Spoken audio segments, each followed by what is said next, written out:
ভাগ্য এক আশ্চর্য জিনিস।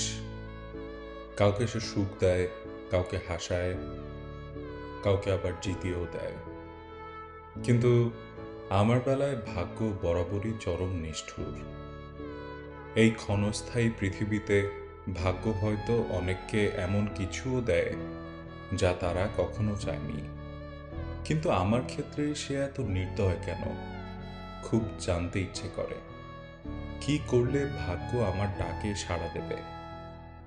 তবে আমি যাই ভাবি, চূড়ান্ত সত্য একটাই: আপনার, আমাদের সকলের রব, মহান রব্বুল আলামিন। তিনি আমাদের ভাগ্যে যা লিখেছে তা আমরা না চাইলেও পাব, আর যা তিনি লিখে রাখেননি তার সারা জীবন চেয়েও পাব না। তাই নিজের ভাগ্যকে কখনো দোষারোপ করা উচিত নয়। যা হচ্ছে বা হবে তাকে আলহামদুলিল্লাহ বলে মেনে নিন। দেখবেন জীবন সুন্দর হবে, ইনশাআল্লাহ।